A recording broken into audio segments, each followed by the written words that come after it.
Bonjour à toutes et à tous, bienvenue sur votre chaîne d'information régionale, nouvelle et édition du journal avec encore bien vos prévisions météo à la une.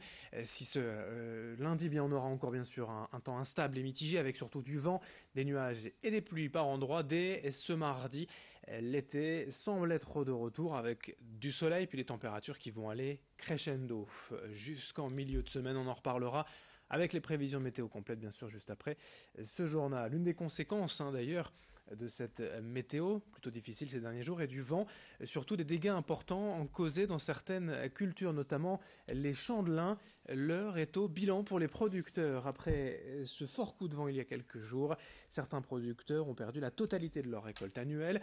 Traditionnellement, le lin est coupé fin juin, début juillet et la récolte intervient mi-août. Durant ce laps de temps, les tiges sont posées à même le sol pour les faire sécher, mais à cause de vents violents, les tiges ont été soulevées et entremêlées, formant des ballots et rendant le lin inexploitable. Outre les conséquences financières, il faudra aussi se débarrasser de ces tiges de lin inutiles, car impossible de détruire cette plante fibreuse par voie mécanique, il faut tout brûler, mais sous condition. Explication à Équèdre, près de Saint-Omer, au micro de Louis Caillé. Là, les monts qui ont été formés vont devoir être séparés de ce qui est encore récoltable. Donc ça, c'est un temps qu'on va devoir passer supplémentaire qui normalement n'a pas lieu. Ensuite, c'est des machines qui vont faire les boules. Et pour pouvoir faire les boules, il faut justement tirer ces monts. Donc ce temps-là supplémentaire, moi je ne l'ai pas encore estimé. Je verrai bien au moment venu de la récolte le temps que ça me prendra. Mais bien évidemment, c'est du temps supplémentaire qui n'était pas prévu à l'origine. On enchaîne avec toute autre chose dans ce journal à l'occasion d'une nouvelle campagne de budget participatif. La ville de Lille a entrepris l'installation de 12 frigos solidaires à Lille, Hélène et à Lomme cet été. 4 d'entre eux ont déjà été mis en place, dont un dans la friche gourmande dans l'ancienne usine de Fifcaille. Le principe, en fait, c'est d'y déposer des denrées non périmées, encore emballées, dont la date limite de consommation n'est pas dépassée. Ces produits sont mis à disposition de tous, et bien sûr des personnes qui rencontrent des difficultés pour s'alimenter. Le but, c'est la solidarité locale, c'est d'éviter le gaspillage alimentaire. Ces frigos solidaires sont financés par l'enveloppe dédiée au budget participatif de la ville de Lille, qui contribue à la mise en place de projets citoyens. 3 autres frigos solidaires sont accessibles au centre social du Faubourg de Béthune, au centre social des Bois Blancs et à l'épicerie solidaire de l'Homme. D'autres vont encore être disposés dans les prochains mois et je vous rappelle jusqu'au 15 septembre, les habitants de Lille, l'Homme et LM peuvent déposer leurs idées de projets sur la plateforme participer.lille.fr. Explication au micro d'Idil Gunay. L'année dernière, on a mis en place le budget participatif où il y a 1,5 million d'investissement du budget de la ville qui est consacré au budget participatif. Donc les Lillois et les Lomois peuvent proposer des idées.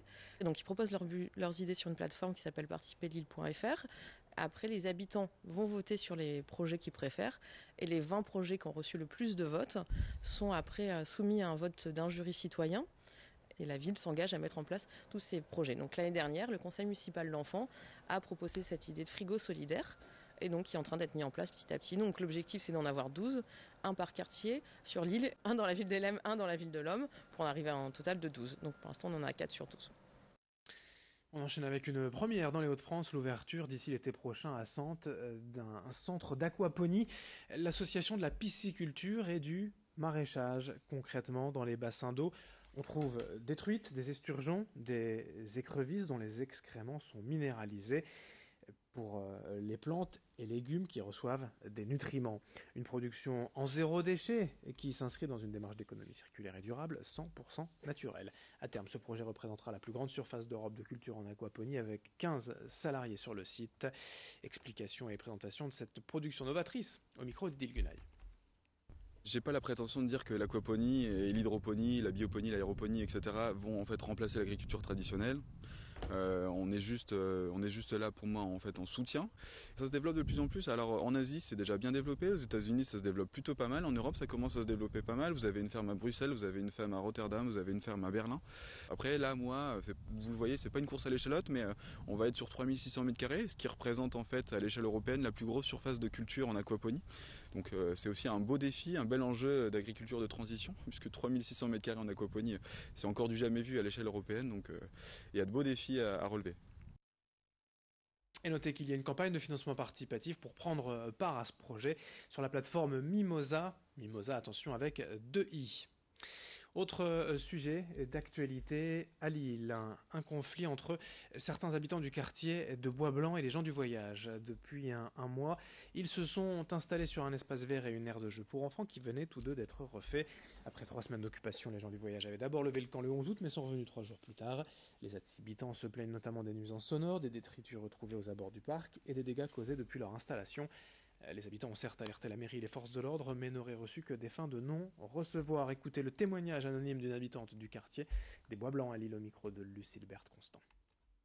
Alors donc il y a un peu plus de 3 semaines, un camp gitan s'est installé dans la plaine des Vachers, qui vient d'être entièrement réhabilité et en normes écologiques. Donc ça occasionne énormément de nuisances en termes déjà de bruit, puisqu'ils font un petit peu la fête toutes les nuits. C'est arrivé pendant la période de canicule, donc la majorité des habitants à proximité essayaient de dormir fenêtre ouverte, mais vu le bruit, c'était quasi impossible. La quasi-totalité des gens du quartier ne disposent pas de jardin. Beaucoup d'entre eux ne partent pas en vacances, donc les enfants n'avaient plus accès à l'aire de jeu. Et restons à Lille avec cette dernière information, c'est aujourd'hui que la ville passe progressivement à 30 km/h, une limitation de vitesse symbolique dans l'ensemble du centre de Lille. 90% des rues vont ainsi passer à 30 km/h, excepté certains boulevards et avenues structurants. Dès aujourd'hui, le Vieux-Lille et le centre seront concernés par ce passage à 30 km/h. On termine aussi avec du sport. Deuxième match de Ligue 1, première défaite du LOSC ce week-end à Amiens 1-0, un but inscrit par un ancien Lillois, Serhou Guirassy.